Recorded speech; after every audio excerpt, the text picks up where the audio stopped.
Welcome to the next talk in the Better Care Everywhere series. I'm Dr. Chris Hayes. I've already introduced myself in the first talk. I'm a specialist in pain medicine working in Newcastle as part of a multidisciplinary team.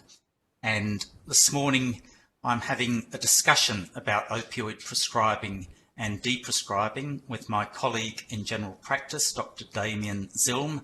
Let me hand over to you, Damien, to introduce yourself. Good morning all, it's a pleasure to be here and thank you for having me. My name is Damian Zilm, I am a general practitioner. I've been fortunate to work across a number of locations in Western Australia, Kalgoorlie, Meekatharra, Northern, large towns as well as smaller towns. I've been an expert advisor for the Australian Atlas of Healthcare Variation, which is the reason why I became very interested in the topic which we're discussing today.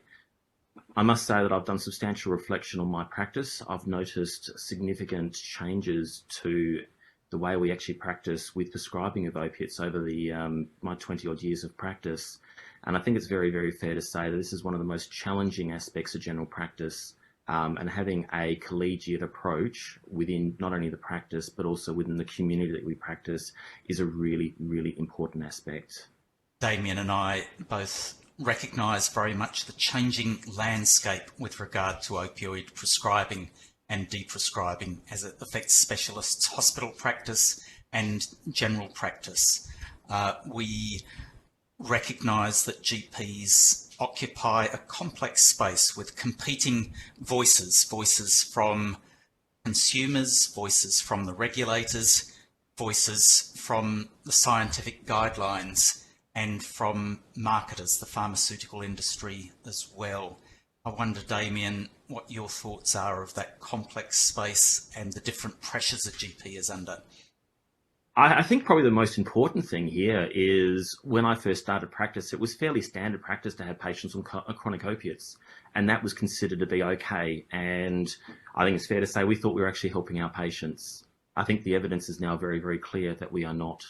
And this striking thing for me is the patients that I've been able to stop opiates on all say one thing consistently, and that is, I feel so much better. It just removes a lot of the fogginess and a lot of the other aspects which they had noted. And I know you're going to talk about this shortly as we go through the presentation. But it is a very difficult and challenging discussion, especially when the patients themselves believe that they are receiving benefit from the opiates. And it's not until after they've managed to stop that they actually notice that difference. And there's multiple competing aspects, which does make the job very, very challenging professionally. So as we're thinking about defining best practice, we would advocate a systems approach. This is a complex situation. There aren't simple linear solutions. So as we look at the systems aspects, part of that is listening and responding respectfully to the patient voice.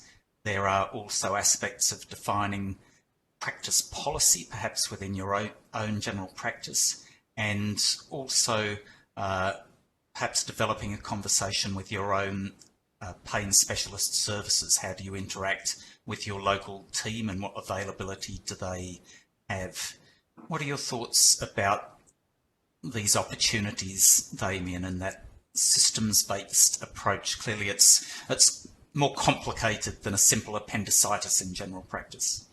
Chris, I couldn't agree with you more. My reflections are the importance of having a consistent message within the practice. So whether that's, I work in solo doctor towns, where we have a team of doctors, making certain this is a regular item which is discussed. Larger practices, making certain it's a discussion that we have within the practice to make certain the messaging, but also really importantly, the understanding is consistent. In our larger towns and obviously in Metro as well, actually having discussions amongst ourselves as colleagues. It's the consistent messaging which is really important. And as I mentioned at the start there, this is one of the most challenging aspects that we have in general practice. My reflection on myself, I know I've got strengths and I've got areas that I'm not as strong in. And I think it's fair to say that colleagues, we all have that. And it's only by working together in a systems approach that we actually achieve the best outcomes for our patients. The next vital part there, as you mentioned there, is the input of our pain specialist colleagues. And that is absolutely vital to make certain that we're getting the right messaging for our patients, also the right advice, and we're doing it in a team-based approach. Damien, let's focus in on the patient interaction as a first part of the systems approach and consider what would you say to the patient who says the opioids work brilliantly well for me, recognising that that flies in the face of the scientific evidence. What are your thoughts? I mean, I think that's a reasonable thing for the patient to say. That's all they've known. And if someone's addicted to opiates, which invariably is what we're looking at here, that's going to be their understanding. And so actually having a discussion, I think having a discussion with the patient, what does it mean for them? What is the evidence? But also what is our experience? And as I mentioned there, the common experience of patients is I feel so much better once I've stopped the opiates. And it's really a matter of engaging with that patient, I think, and having that discussion with them about what does it mean for them at the moment? What does it mean for them in the future? And what might life be? And I also reflect upon my practice with my experience, what I've seen over many, many years. That's my approach generally with it there, and then having the difficult discussions there. And I think also reinforcing each consult these same ideas and slowly bring the patient around. Some people are very readily able to accept it, but I imagine your experience is exactly the same, in that it's lots of discussions, lots of messaging. I'm just going to jump in there, however, and say this is the beauty, though, of engaging with pain specialists, is by the time we've actually managed to get the patient around to having this opinion, they're either very accepting or they're in a challenging position. And so having that advice which supports the advice that I'm giving the patient is really important. Chris, what are your thoughts to that? One of the strategies that we use commonly, from my perspective, is balancing empathy on one hand with therapeutic boundaries on the other. And as you talk that through, I think where to set the boundary, a key issue is often a collaborative discussion between the GP and the pain specialist. So I find in my practice that's a very helpful point. Often I would resist making a definitive statement to the patient in the consultation room, and I would say, I'll have a conversation with your GP. Together we'll decide where to set the boundaries, essentially.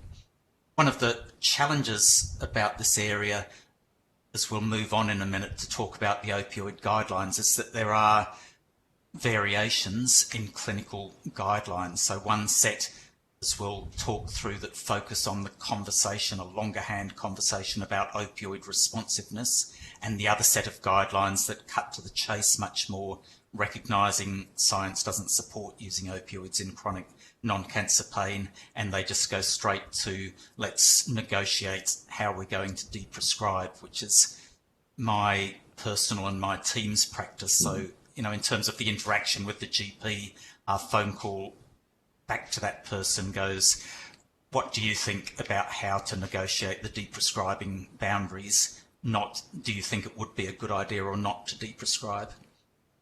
Chris, I must say, I love that. The team-based approach with discussion, focusing on the patient, achieves the best outcomes.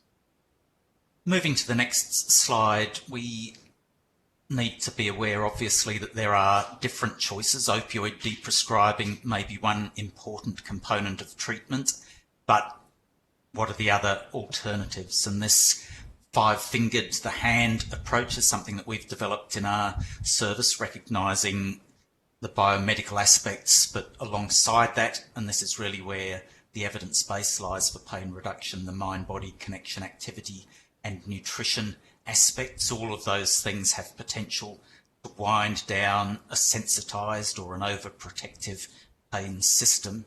How do you think, Damien, those alternative strategies can roll out in a general practice context? Oh, I think they're absolutely essential. And I mean, you can't just simply focus on opiate prescribing. It needs to be a whole of patient approach. And I suppose the most important thing there is making certain the patient actually understands what we're trying to achieve and why, because it's only then that we actually manage to make some progress. And then I find it's little by little, as we slowly achieve change, and the patient actually recognises they're not being harmed by what we're doing, and in fact they are starting to feel better. Let's dig a little bit more into the interface between hospital specialists treatment and general practice treatment, recognising similarities and differences between the spaces, but clearly I'm very conscious of the waiting times can be a barrier to patient access. That's an issue to be aware of. I think there is something that we can discuss about how the GP and the pain specialist interact. I know variation in specialist practice. Some specialists are very happy to have a 3-minute phone conversation about opioid related issues. Others may not wish to engage in that and feel like they need to assess the patient in person themselves before they give comment. What is your perspective from your situation in Western Australia, Damien, about that interaction with pain services? I think probably first of all, what I'd say there is, as GPs, we all do things slightly differently. There are those of us that are far more readily will get on the phone, speak to our colleagues. There are some others that would rather write a referral. So we do practice differently, but I must say my personal preference, if I can talk to somebody about the patient that I've got sitting in front of me, it makes my life much easier and we achieve a much, much better outcome. And I must say, I do notice as well the variation in advice that I receive from, yes, we should, the evidence shows that we should be reducing opiates, through to no, the patient can continue on these levels, which almost for the patient is an imprimatur to continue with where they are, even though clearly it may not be, I think, in the patient's benefit. And I suppose this then really comes down to is what makes a good referral. I mean, apart from having a nice, tidy, succinct past medical history list, up-to-date medication list, I think that what's in a good referral is what questions do I want answered? What needs to be the focus on the discussion for the advice that I need back, and what are the priority areas, and also the discussions that I've already had, which I think really lets you know as a pain specialist what I'm trying to achieve and what help I think we need with the patient. And you can also then see where I might have missed something there or what additional input and advice that I need. I don't know, what are your thoughts on that, Chris? Yeah, I strongly agree with that. It makes my task much easier if it's very clearly expressed what the GP wants, and I don't have to read between the lines or make guesses. If it's a fairly generic referral, I'm left wondering, what is the GP really wanting in this situation? What does the GP want from me? So yeah, clear articulation is good in that setting. I think in the COVID cloud, one of the silver linings perhaps is this encouragement for all of us to look at different ways of accessing different parts of the healthcare system. So it's good to consider between the GP and the specialist the role of telephone or email, telehealth, as well as the patient coming in person, which has a place, but perhaps we shouldn't consider that's the only way of doing business. And also I would add, what makes a good referral from my perspective is if the patient's expectations align, or at least approximately align, with what we're offering in a pain service. So if the patient comes in aware that the pain multidisciplinary team will be supporting them in their endeavours to come down off medications for chronic pain and to explore a more supportive and active self-management model, that is making the behaviour change so much easier. Let me, on this next slide, Damien, I just wanted to reflect on some of the outcomes achievable at a specialist multidisciplinary pain clinic, and then for your comment about the challenge of applying multidisciplinary care in general practice. These results are a 5-year period from our electronic persistent pain outcomes collaboration, or EPOC, data set. And it looks at patients over that 5-year period who came into specialist systems on opioids and who we also had an outcome data point at the end of treatment. So we had 6,300 patients in that group, and I've taken, as you look at the table there, change scores in terms of pain severity, pain interference and pain self-efficacy. In the first treatment column, those who ceased opioids altogether, compared to those who reduced by 50% or more, compared to all the others. And the key point I wanted to make is that the outcomes in all of those areas, the change scores, were most positive in those who ceased taking opioids altogether. The next best outcomes were those who reduced opioids by 50% or more, and the worst outcomes essentially were in those who made more minimal change or maintained or perhaps even increased their opioids. So clearly this is what's possible with the allied health multidisciplinary resources in a specialist hospital clinic context. What do you think, Damien, about applicability? Clearly this is one of the challenges in the different setting of primary care. I mean, I think that the most striking thing for me is, for some of my colleagues, this will probably be new information. This is not what our understanding typically used to be. And I must say, as I said, I used to think I was helping my patients by continuing on the opiates, thinking that actually was giving them some benefit. Clearly, this shows that they are not. And I think there's going to be a fundamental shift in terms of general prescribing practices over the next 5-10 years. And I think we're going to see a substantial reduction.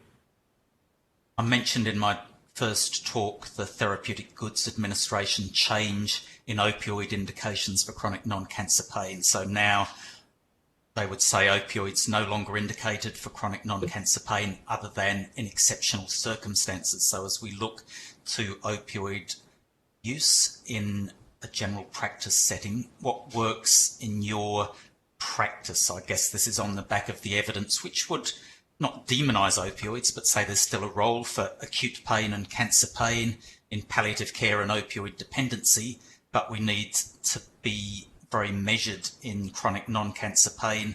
And although TGA has put out the exceptional circumstances term, there's been no clear definition of that. What do you think? To me, it's clearly understanding what the evidence shows. And whereas previously it was deemed to be acceptable practice to continue somebody on opiates if you thought they were getting benefit, clearly the evidence is that there is no benefit at all to my patient. And so actually having that discussion, setting the expectations of how it'll be used and how it's going to be reduced, and a stopping and a cessation date, I think those are really important discussions to have at the very outset. So quite frankly, we're not starting on patients on this long term. And I think that's the difference that I have seen in practice over recent years.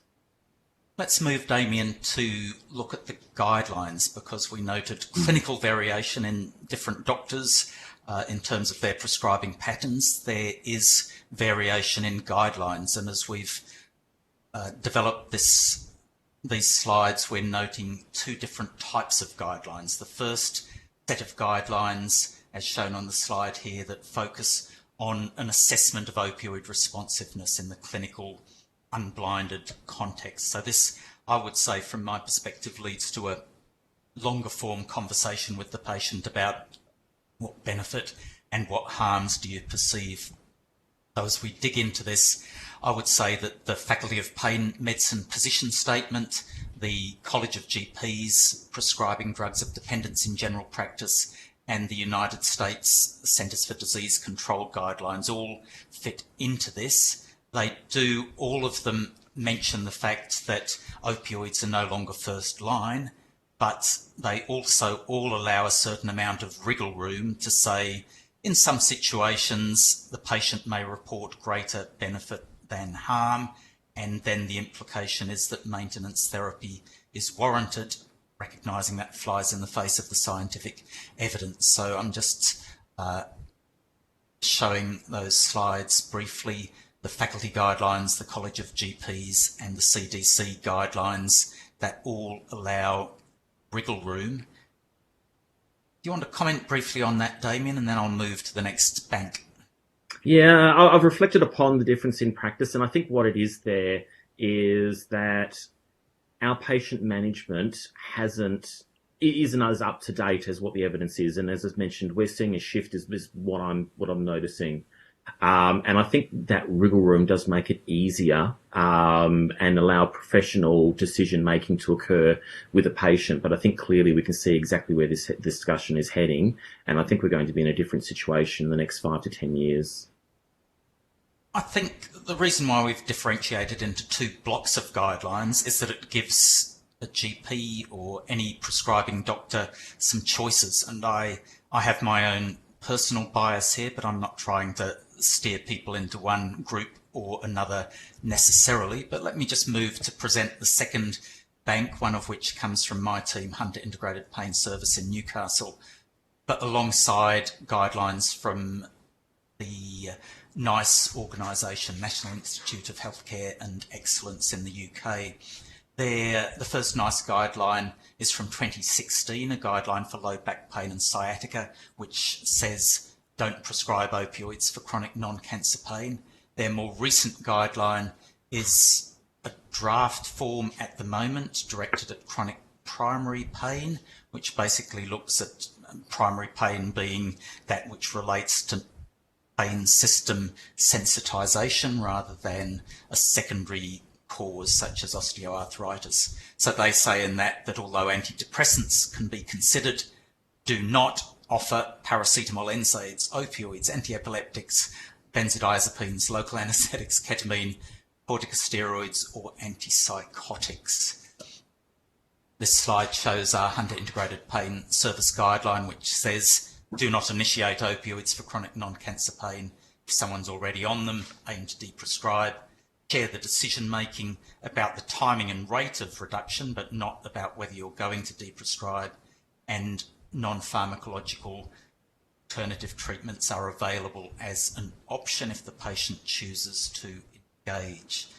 So yeah, it's interesting, Damien, isn't it, in terms of there are benefits perhaps for the GP in terms of having a bit of wriggle room.